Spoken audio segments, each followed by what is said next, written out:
The sky above Jurnex 9 boiled with plasma fire, bright as 1,000 suns and just as deadly. The air shimmered with heat, and the dirt below was scorched black from endless bombardment. Across the charred battlefield stood the Cathar, towering reptilian warriors wrapped in organic armor that flexed like muscle and metal at once.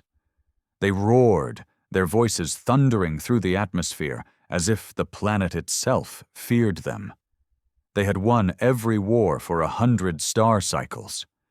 They had wiped out the Creel, enslaved the Vari, broken the Zuran fleets in half. Now they stood on this dying rock, expecting the same, a swift, crushing victory. What they got instead was Earth's 3rd Division. Captain Elias Grant stepped off the dropship, helmet tucked under one arm, squinting at the ash-covered horizon. His face was worn, scarred across the cheek from a war that wasn't even documented in the Universal Codex. His eyes, pale and steady, held no fear. The Cathar had numbers. They had strength. They had galactic reputation. But Grant and his team? They had seen war before the stars even knew Earth existed. The squad deployed in silence. No grand speeches, no heroic music, just efficient, brutal calm. Sergeant Lin patched into the comms and surveyed their surroundings through her visor's infrared scan. 10 clicks ahead, she murmured. Heavy thermal activity. Looks like the Cathar set up their heavy artillery already. Grant nodded. We move in pairs. Protocol Delta? Show them hell? They advanced like ghosts, silent, fast, focused. The Cathar, arrogant in their past victories, didn't even realize humans had landed until the first explosion tore their east flank open like a can of meat. Private Mendez, youngest in the group, was the first to draw blood. She'd grown up in a refugee camp after Earth's freshwater wars, lost 2 brothers to pirate raids. To her, this battlefield wasn't terrifying. It was familiar. The Cathar screamed as she tore through their forward line with a plasma scattergun, sliding behind cover like a phantom.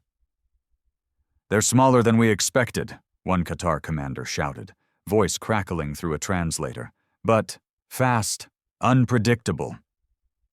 Unpredictable was one word for it. Suicidal was another.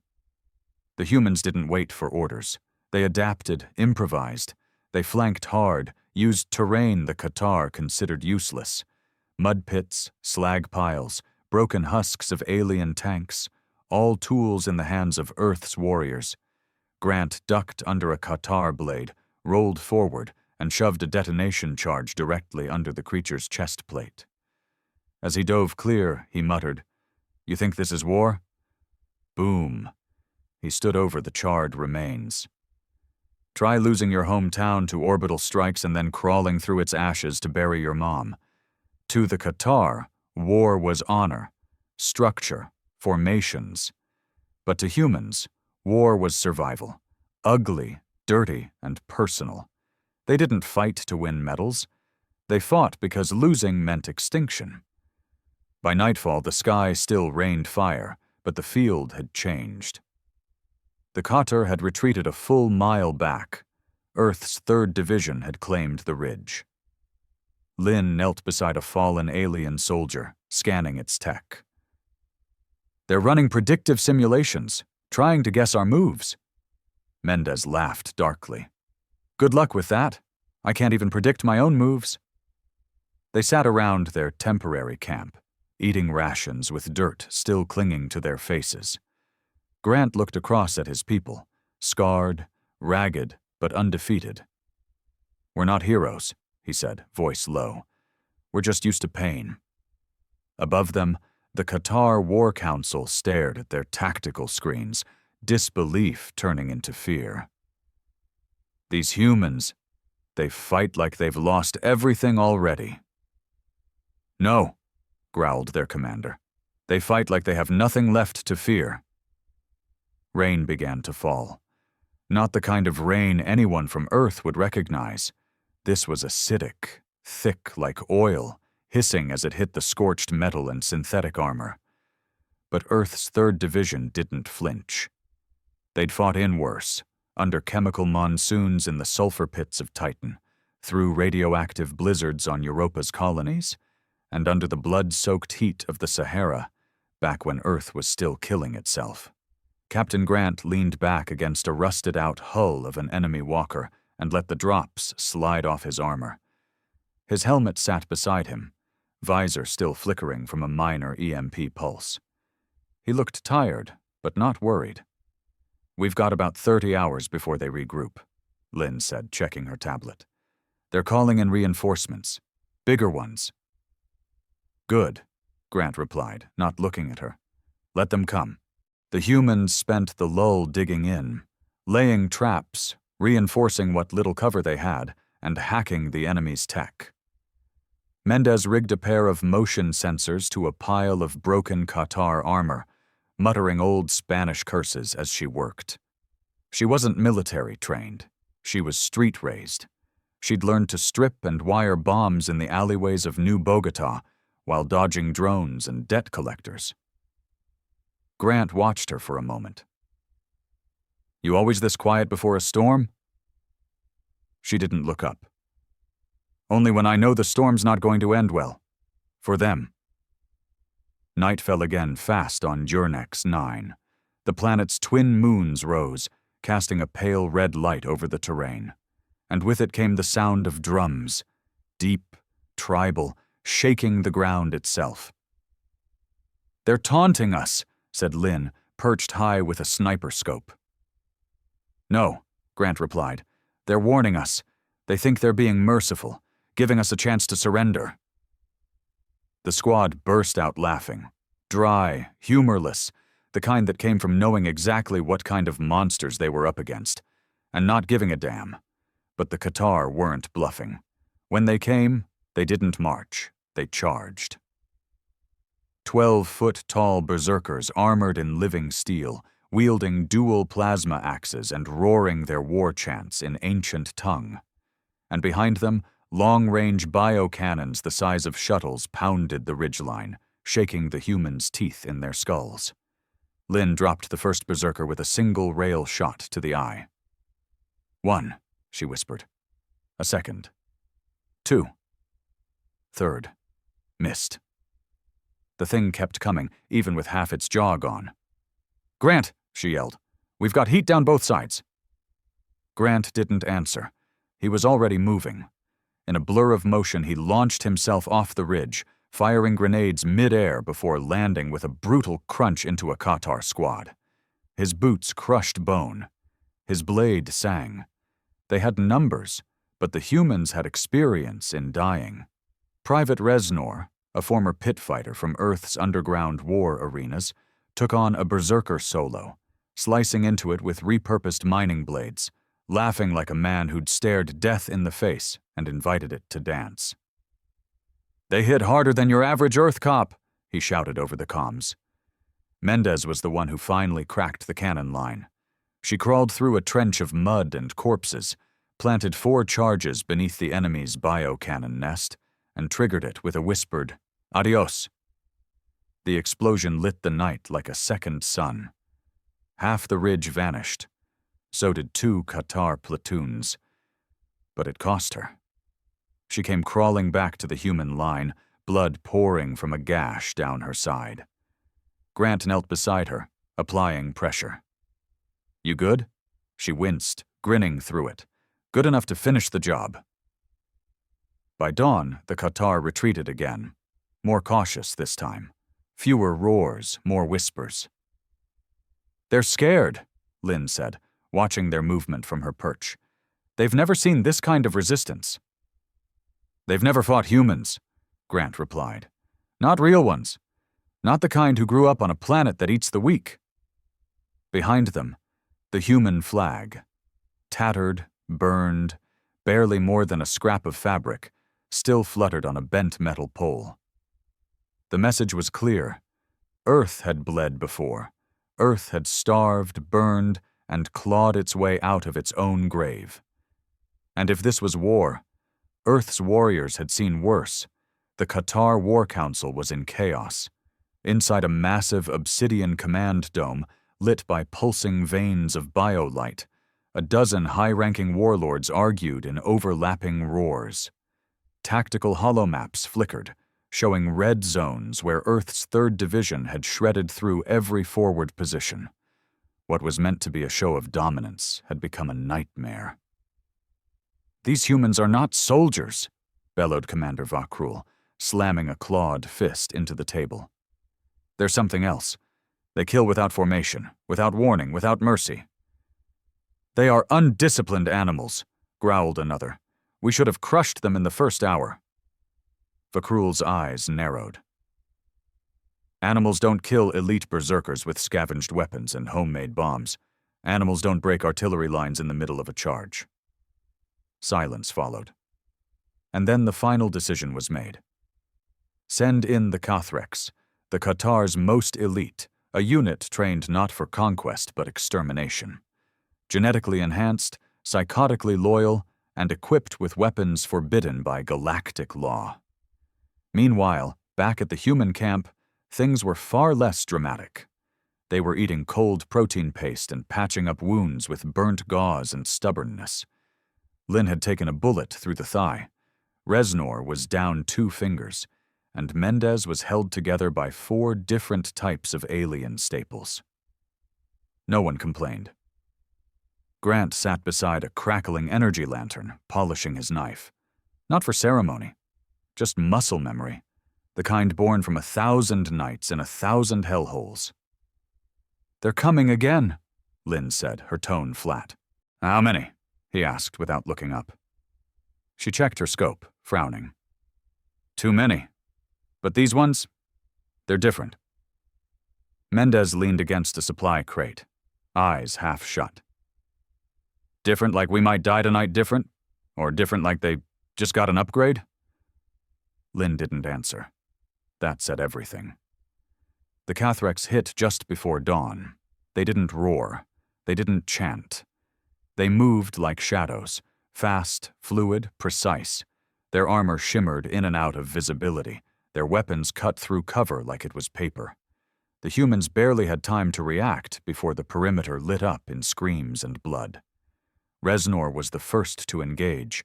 He went down hard, ambushed from 3 angles. Grant barely pulled him to safety before a second Cathrex emerged from the smoke, its blade hissing with plasma energy. Grant met it head-on. The fight wasn't clean. It wasn't choreographed. It was brutal, ugly, and real. He took 2 hits to the ribs, felt something crack, but he jammed his knife under its jaw and twisted until the thing went still. Another charged him. Mendez intercepted with a jury-rigged shock trap that fried its neural pathways mid-leap. Her hands were shaking. "That was supposed to be for the turrets," she muttered.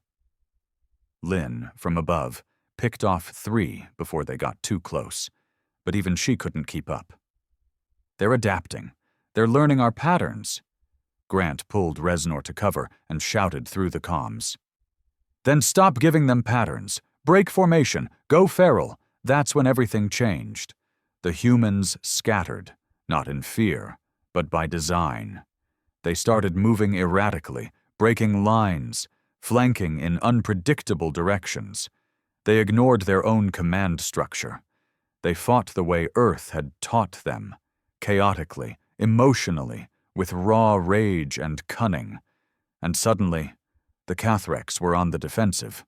One by one, they fell. Not because they were weaker, but because they couldn't calculate the madness of a human who didn't care about surviving, only about killing one more enemy before they dropped. By the end of it, the battlefield was a graveyard of torn metal, scorched bodies, and silence. Grant stood over the body of the last Cathrex, chest heaving, blood trickling down his side. Reznor groaned beside him. "Was that their best?" Grant didn't smile. He never did. "If it was," he said, "then they've got a real problem." Lynn dropped down from her sniper nest, landing in a crouch. "They'll escalate again. This won't stop." "They'll escalate," Grant agreed, but they still don't understand. This isn't war to us. It's memory. This is what Earth raised us for. And across the scorched fields, the Qatar survivors dragged their broken back to base. For the first time, their warriors didn't argue. They whispered about the humans who fought like demons, who welcomed death, who remembered pain better than any species in the galaxy. The broadcasts began at midnight. All frequencies, all languages, every human helmet, tablet, drone, and display screen lit up in a flash of static before the Qatar's face filled the air. Not one of their warriors, but a speaker, clothed in flowing ceremonial robes marked with gold rings that signified peace or surrender. He spoke with a voice that tried to sound soothing, calm, logical. People of Earth, you are brave, but misguided. This is not your war. Lay down your arms. We offer you sanctuary, dignity. End your resistance. Accept your place. You are relics of a violent past. There is no honor in extinction. It wasn't a demand. It was a lullaby meant to hypnotize, to make them question their fight, to pull at the deepest human ache, the ache to just stop hurting. Mendez spat on the ground. Sanctuary, my ass! Grant didn't even blink. He stared at the transmission like he was watching a rerun of a cheap show. They're scared. Lynn rolled her eyes. They think we're going to surrender because they're being polite now? That's adorable. But not everyone on the line took it that way. Private Calhoun, stationed a few clicks east, broke comms not long after the transmission started. When they reached his outpost, it was too late. His sidearm was still warm. He'd left a message. No words, just a single phrase typed out on a dirty datapad. They're right. We can't win. The mood shifted after that. Even hardened vets started staring a little too long at the horizon. The silence got heavier. They'd fought harder battles, sure, but the truth was starting to settle in like poison. They were outnumbered, outgunned, and forgotten. Earth hadn't sent reinforcements. No medevac, no orbital support, just radio silence. They were alone. You think they're right? Mendez asked Grant that night. Her voice was soft, not afraid, just tired. That maybe we're just dragging this out? Grant didn't answer right away. He stared up at the red moons. One was cracked, a perfect symbol for this planet. Beautiful. Broken. When I was 12, he said finally, my town got hit by drought. People started dying fast. One by one. My sister went first. We buried her with nothing. Not even a prayer. I remember thinking, maybe if I just laid down and didn't move, it would stop hurting. He looked over at her, eyes hard now. But it didn't. It only hurt more. Mendez looked away. We're all cracked in the head. Yeah, he said. That's what makes us dangerous. That night, the Qatar sent in drones, not to kill, but to drop leaflets. Ancient tactic. Psychological warfare 101. Messages like, you are forgotten by your leaders. The Galactic Accord has condemned your species. Your struggle is noble, but futile. Reznor collected a pile of the papers, pissed on them, and lit them on fire. But it still got in people's heads. And that's when the Qatar played their final card. They hijacked a human frequency and played back Earth's own history. Images of Earth's worst moments, civil wars, genocide, famine, burning cities, refugees crying in craters, over and over, looping footage of humans killing humans. The message was clear. This is who you are. You don't deserve to fight us. They thought shame would break the humans. They didn't understand. It only reminded them why they fought. By morning, Grant gathered the squad. No big speech, just this. They want us to hate ourselves. They want us to give up. But Earth raised us with scars, not pride. We were born in fire. So now we give it back." He pulled out a signal beacon. "We're going dark. No more comms, no more broadcasts. We stop listening to them. From now on, we speak one language: pain." And with that, the 3rd Division disappeared into the fog like ghosts. The Cathar kept broadcasting. But Earth's warriors weren't listening anymore. It started with silence. No more comms, no more signals, no more signs of life. For the Cathar, it was unnerving. Their scans showed faint human heat signatures, but the patterns were erratic. No formations, no outposts, no camps, just noise, ghost trails. It was as if Earth's warriors had vanished into the planet itself. Vakrul, the Cathar commander, stood in the center of the tactical dome, staring at the reports pouring in. "Nothing?" he asked. His second-in-command nodded stiffly. "Scouts report abandoned zones, old weapons left in place, burned rations, like they retreated, but they didn't leave." The Cathar didn't understand what was happening. They were used to enemies who broke, who ran. But the humans hadn't broken. They'd gone feral, primitive, untrackable. What they didn't know was that Grant had flipped the entire strategy. "No more defenses," he had told the squad. "No more holding ground. We make them chase us, wear them down, break their rhythm." Lynn had grinned. "Guerrilla style?" "No," Grant had said. "Worse. We fight like rats in a trap. Desperate, filthy, smart. And that's exactly what they did." The Cathar advanced, moving confidently through valleys and broken settlements, only to find themselves walking into traps that made no sense. Entire battalions were lured into narrow canyons with staged human corpses, booby-trapped with mines under their bodies. 2 armored vehicles rolled over a false bridge, rigged with remote acid charges. Elite commandos fell into pit traps, lined with scorched Cathar armor, then were picked off one by snipers they couldn't see. It was madness. But it worked. The humans weren't trying to win anymore. They were trying to bleed the enemy. Slowly, painfully, one cut at a time. Mendez worked through the night building whisper bombs, devices that made constant low-frequency sounds to scramble enemy communication. She placed them in trees, under rocks, even in the guts of dead Cathar. By morning, the enemy's headsets were filled with static, voices echoing, and some even began to panic. Reznor, with his mangled hand, started recording the death screams of fallen Cathar and splicing them into audio loops. They broadcasted them at random intervals, making it sound like the Cathar's own soldiers were begging for help from the fog. "They're not sure what's real anymore," he said, half laughing, eyes bloodshot. "Good. That's the first step to losing." The psychological warfare flipped. Everything the Cathar had tried, the broadcasts, the leaflets, the appeals to logic, now felt hollow. Because the humans didn't care. The humans weren't fighting for politics or glory. They were fighting to ruin the enemy's soul. One night, a Cathar patrol found what looked like a human child wandering the forest. Alone. Bloody. Crying. They approached carefully, unsure.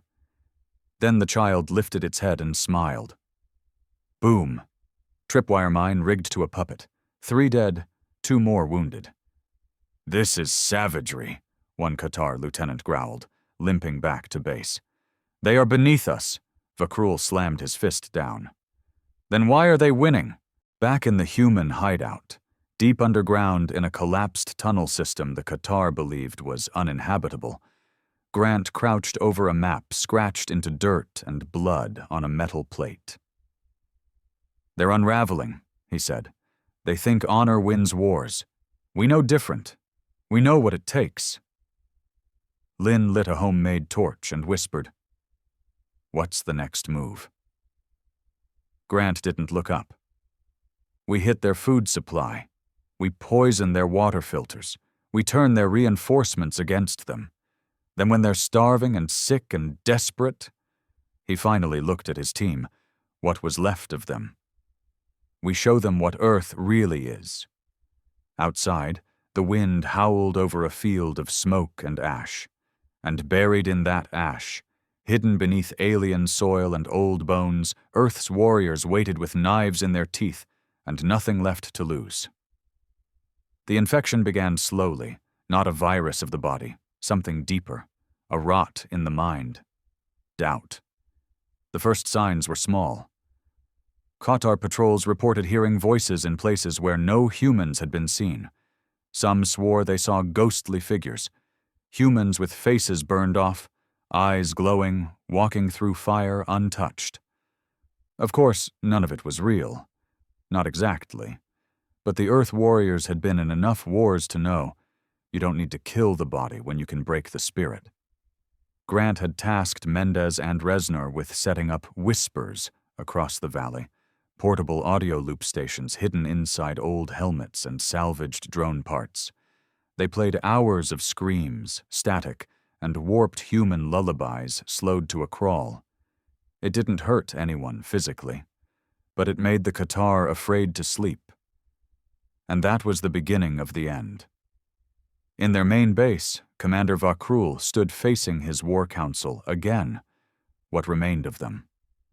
One of his lieutenants had shot himself in the head with a plasma pistol the night before. Another had fled into the wastes, screaming about the red-eyed humans that melt into the wind. Their rations had been compromised, half of their supply poisoned, their water filters sabotaged. Those who weren't hallucinating were vomiting, others were fighting among themselves. They're inside our lines, a captain insisted. They have to be. But every scan came back negative. No human presence detected, no tracks, no heat signatures. Because Earth's warriors weren't in their lines. They were under them, literally. Grant had discovered a network of collapsed mining tunnels beneath the main Qatar base, long since buried, dismissed as unusable by the Qatar. But humans? Humans dug through rubble with bleeding hands if it meant survival. And now those tunnels ran directly beneath the heart of the enemy. "We've got charges ready," Mendez said. "Enough to bring down half the camp." "We don't hit yet," Grant said. "We let them keep festering. Let the sickness spread." Lynn nodded, though her face had grown paler. "We're losing weight. Morale's low on our side, too." Grant stared at her. "Let them feel it. Let everyone feel it. That's how you win a war, by outlasting hell." Reznor was coughing blood by now. Infection, internal bleeding. Didn't matter. He kept working. "If I die before this ends," he muttered, "just make sure one of them sees my face when it happens." It was no longer about tactics. It had become personal. The Qatar began pulling their troops back, leaving sectors entirely. They torched forests and burned their own watchposts in desperation, trying to cleanse whatever phantom they thought had infected the terrain. But they didn't know the truth. The humans weren't ghosts, they were wounds, and Earth had taught them how to fester. One night, as the acid rain fell, a single human walked straight into the Qatar camp. No armor, no weapon, hands raised. It was Lynn, sick, bleeding, barely able to stand. They captured her instantly. She didn't fight. She smiled. "Now you'll see," she whispered, eyes glazed. "What it's like when the monsters don't leave." Vakrul stood over her, trembling. "You're just one soldier," he snarled. "You can't win this." Lynn coughed, blood trailing from her lips. "You already lost. You just haven't collapsed yet." Then she laughed. And somewhere deep beneath their feet, the charges Grant had wired by hand clicked to life, a low, humming chorus of death. Not an explosion, yet. Just the promise of it. The entire camp froze, because they knew now Earth's warriors hadn't vanished. They'd simply burrowed inside the Qatar's very soul and begun to chew. The sky cracked open with a distant boom, far away, yet deep enough to be felt in the bones. Inside the Qatar base, silence followed. Not the kind of tactical quiet bred from discipline. This was the silence of waiting for death.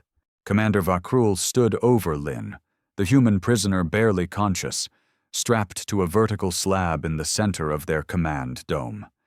Her lips were crusted with dried blood, but she still smiled. That smile did more damage than any bullet. It meant one thing. They were exactly where she wanted them. "Disarm the mines beneath the base," Vakrul barked. "Now." His engineers moved in a panic, but it was too late. Grant was already in position, buried a mile under the command dome in a tunnel dug with nothing but brute hands, plasma cutters, and Mendez's half-broken drilling drones. He sat with a detonator in his hand. Around him, the last of Earth's 3rd Division crouched in silence. Half of them were injured. A few could barely move. But they were ready. "Final count?" Grant asked. Mendez, her face wrapped in bandages and dried grime, replied, 13 charges. Structural weak points. If we hit it all at once, the dome falls. Buries them alive." Reznor coughed, blood soaking his collar. "We going down with it?" Grant looked at him for a long moment. "Probably." No one said a word. Not because they feared death, because they welcomed it, as long as they took the monsters with them. Above them, the Qatar had begun to evacuate parts of the base, but confusion reigned. Their sensors picked up nothing. Their translators were scrambled. Their command chain shattered. The humans had infected more than their bodies. They had shattered the Qatar's certainty. No longer were the humans described as weak or savage. Now the whispers called them unseen, unbreaking, and most damning of all, familiar. Because in Earth's madness, the Qatar had begun to see reflections of their own ancient history, the wars they had buried, the brutality they once fled. And it scared them more than death. At the edge of the crater above, Lin was still tied down, her heart slowing. She could feel the vibrations below. Grant was close. One of the Qatar soldiers approached her, his claws trembling. Why won't you stop fighting?" She turned her head, barely breathing. "Because where we come from, the war never stops. We just learn to live in it." That's when the lights in the dome flickered, one by one. Grant's voice echoed across an open comm, intercepted and projected into the Qatar's internal system, taking control of every speaker. No theatrics, no bravado, just his voice. Low, steady.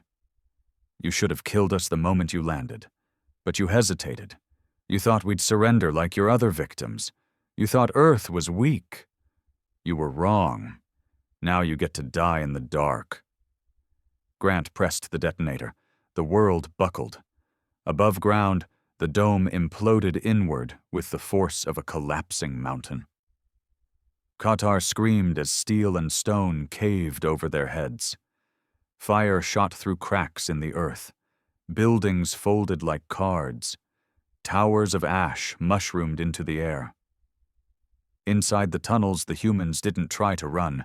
They simply held their ground, listening as their enemies were buried alive.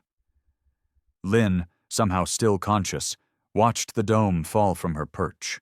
The shockwave hit her a second later, tearing her restraints apart. She was thrown back, but alive. She crawled, coughing blood and dust, until she reached open air. Then she collapsed. Hours passed. The battlefield was quiet again. Not the quiet of fear, the quiet of aftermath. The Qatar base was gone.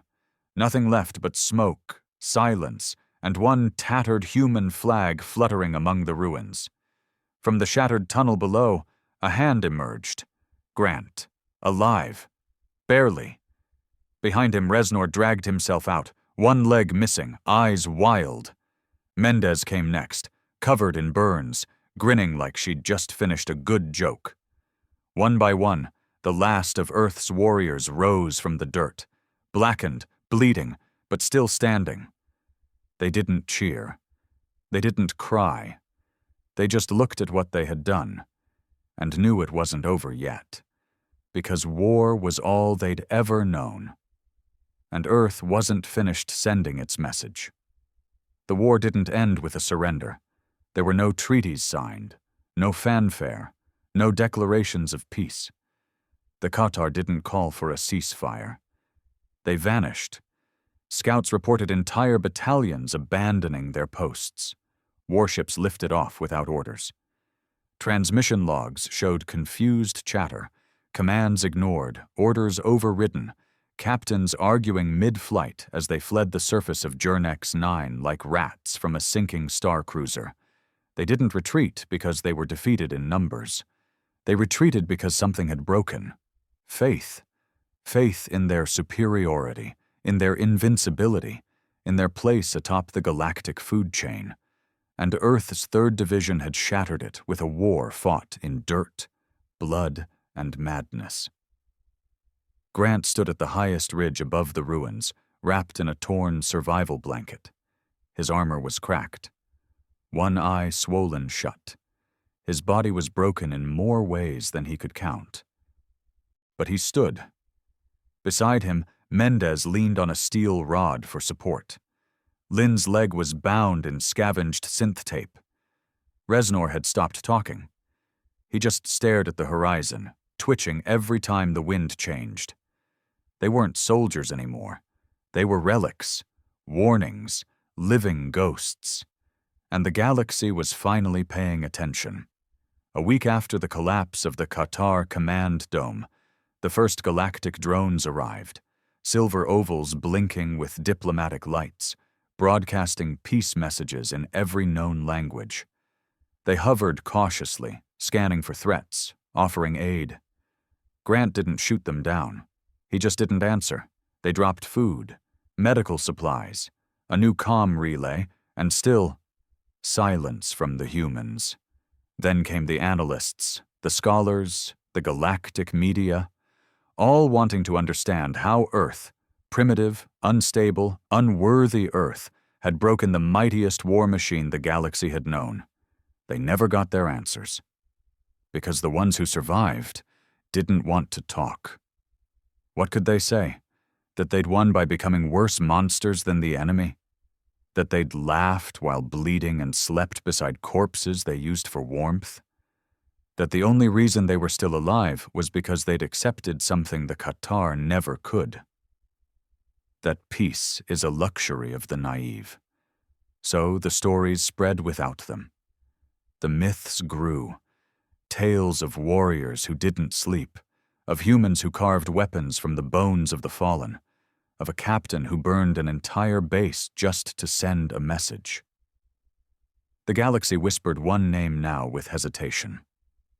Earth. Not as a threat, as a warning. Alien civilizations that once mocked humanity began rewriting their diplomacy manuals. Recruitment centers quietly removed Earth from their conquest plans. Scholars began studying Earth's past, not as a curiosity, but as a cautionary tale. Because the humans didn't win the war, they survived it. And that was worse. Months later, Grant received a message through the new comm relay. It wasn't from Earth. It was from a small outer rim species called the Tyrell. No military, no ships, just a question. If the Qatar come for us next, will Earth help? Grant stared at the message a long time, then finally responded. 4 words. Fight, bleed, then speak. No comfort, no promise, just the truth. Because Earth didn't raise heroes. It raised survivors. And now the stars would never forget what happened on Jurnex 9. They thought they knew battle. But Earth's warriors had seen worse.